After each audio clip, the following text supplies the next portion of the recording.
मंडळी, कौरव पांडवांच्या गोष्टी आपण लहानपणापासूनच ऐकत आलो. कुणी महाभारताला वेदव्यासने लिहिलेलं महाकाव्य म्हणतं, तर कुणाला तो हिंदू धर्माचा जिवंत इतिहास वाटतो. एका कुटुंबातला सत्तेसाठीचा संघर्ष, त्यातून घडलेलं युद्ध, त्या युद्धातून गमावलेले नातलग, नैतिक मूल्यांची शिकवण देणार.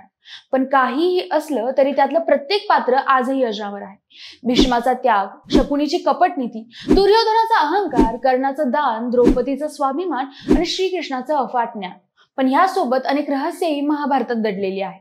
महाभारतातलं प्रत्येक पात्र कुठलं ना कुठलं रहस्य घेऊन जगत होतं, हे आजही खूप कमी लोकांना माहिती असेल. ही रहस्य कोणती आणि ती कुणाशी जोडलेली आहेत, तेच आज आपण बघणार आहोत. नमस्कार, मी काजल आणि तुम्हाला तर माहिती आहे, आपला विषयच भारी. मंडळी, 18 दिवस चाललेलं हे युद्ध फक्त एका सेकंदात संपवू शकेल असा एक योद्धा महाभारतात होता.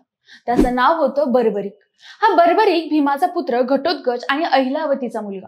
बर्बरिक प्रचंड शूर योद्धा होता.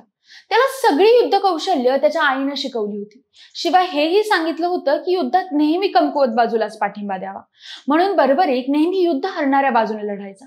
बर्बरिकाची महादेवावर प्रचंड भक्ती होती. त्याच्या कठोर परिश्रम आणि तपश्चर्येवर खुश होऊन महादेवाने त्याला 3 बाण दिले होते. या 3 बाणांनी तो तिन्ही लोक जिंकू शकत होता. शिवाय हे बाण धनुष्यातून सुटल्यानंतर शत्रूचा वेध घेऊन परत बर्बरिककडे माघारी परतून यायचे, म्हणून त्याला कुणीही हरवू शकत नव्हतं. जेव्हा महाभारताचे युद्ध सुरू झाले तेव्हा भगवान श्रीकृष्णाला माहित होतं की जर बर्बरिक कौरवांच्या बाजूने लढला तर पांडवांचा पराभव निश्चित आहे. कारण पांडवांचं पारडं युद्धात नेहमीच जड राहील आणि त्यामुळे बर्बरिक कौरवांची बाजू घेईल आणि हे युद्ध त्याच्याकडे असलेल्या बाणांमुळे एका सेकंदात संपेल. म्हणून त्यांनी बर्बरिकला युद्धात सामील न होऊ देण्यासाठी एक युक्ती शोधून काढली. ते वेषांतर करून अर्जुनासह बर्बरिकला भेटायला गेले. बर्बरिक युद्धासाठी निघण्याची तयारी करत होता. मग ब्राह्मणांच्या वेशात असलेल्या श्रीकृष्णांनी त्याला वाटेत थांबवत त्याच्या भात्यात असलेले 3 बाण बघून तो कुठं निघालाय असं विचारलं. त्यावर बर्बरिकने त्या ब्राह्मणाला युद्धाबद्दल सांगितलं. त्यावर तो ब्राह्मण खो खो हसत सुटला. त्यानं बर्बरिकला त्या 3 बाणांमध्ये कसं युद्ध लढणार म्हणून विचारलं. आपली अशी थट्टा बर्बरिकला काही रुचली नाही. मग त्याने ब्राह्मणाला बाणांचा इतिहास सांगितला. बरं, हेही म्हणाला की हे 3 बाण अजय आहेत आणि ते धनुष्यातून सुटले की शत्रूचा वेध घेऊन परत भात्यात येतात. यावर ब्राह्मण परत हसला आणि त्यानं बर्बरिकला त्याच्या बाणांचं प्रात्यक्षिक दाखवायला लावलं. त्यानं सांगितलं की जर खरंच असं असेल तर जवळच्याच पिंपळाच्या झाडाची सगळी पाने भेदून दाखवायला सांगितली. मग त्या थट्टा करणाऱ्या ब्राह्मणाला बाणांचा साक्षात्कार द्यावा म्हणून बर्बरिकने बाण मारला. त्याने चालवलेला बाण सर्व पानांना भेदून गेला. मात्र पिंपळाचे एक पान श्रीकृष्णाकडे होते. त्या पानाला भेदण्यासाठी तो दिव्य बाण ब्राह्मणाभोवती घुटमळू लागला.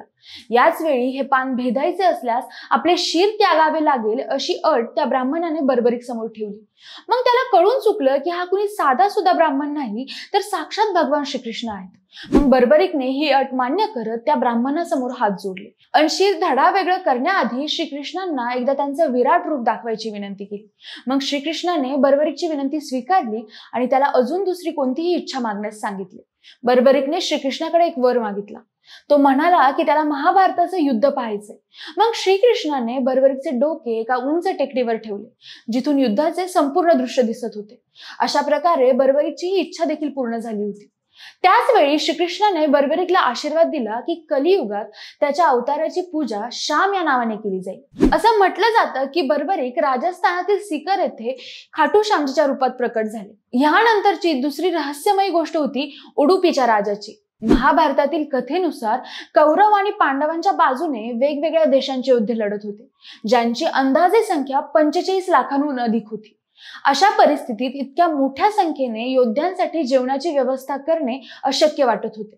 पण उडुपीच्या राजाने 45 लाख लोकांसाठी जेवणाची व्यवस्था केली. महाभारतातील कथेनुसार उडुपीचा राजा पेरुजोथृथियान दररोज 45 लाख योद्ध्यांसाठी अन्नाची व्यवस्था करत असे. त्याच्यासोबत इतर काही राजे सहाय्यक म्हणून होते, जे अन्न सामग्रीची व्यवस्था करत असत. कुरुक्षेत्राच्या युद्धभूमीवर दररोज हजारो योद्धे मृत्युमुखी पडत होते. त्याच वेळी युद्धात सामील होण्यासाठी आणखी काही योद्धे येत होते. अशा परिस्थितीत अन्नाचा हिशोब करणं खूप कठीण काम होतं. पण तरीही अन्नाचा एक कण वाया जात नव्हता की कमी पडत नव्हता. दररोज प्रत्येक सैनिकाचं पोट भरेल इतकं जेवण बनायचं. मग एक दिवस न राहून युधिष्ठिरानं राजाला याचं रहस्य विचारलं. त्यावर उडुपीच्या राजाने त्याला सांगितलं की युद्ध सुरू असताना श्रीकृष्णाला रोज रात्री उकडलेले शेंगदाणे खायला आवडायचे. म्हणून हा राजा रोज शेंगदाणे स्वतः सोलून एका भांड्यात ठेवायचा. पण श्रीकृष्ण त्यातले फक्त काही शेंगदाणे खायचे आणि काही शिल्लक ठेवायचे. जर शिल्लक 10 असले तर उद्या 10,000 लोक मरतील हे कळायचं, म्हणून दुसऱ्या दिवशी जेव्हा जेवण शिजेल तेव्हा 10,000 लोकांचं जेवण बनत नव्हतं. मंडळी, तसं तर महाभारत अख्खच रहस्यमय आहे, पण त्यातली ही 2 रहस्य खूपच कमी लोकांना माहिती. ही रहस्य तुम्हाला कशी वाटली हे कमेंट करून नक्की सांगा. आणि सोबतच हा व्हिडिओ आवडला असेल तर लाईक आणि शेअर करा. सोबतच आपल्या विषयच भारी या YouTube चॅनेलला सबस्क्राईब करा. आणि जर हा व्हिडिओ तुम्ही फेसबुकवर बघत असाल तर तिथंही आपल्या विषयच भारी FB या पेजला फॉलो करायला विसरू नका. धन्यवाद.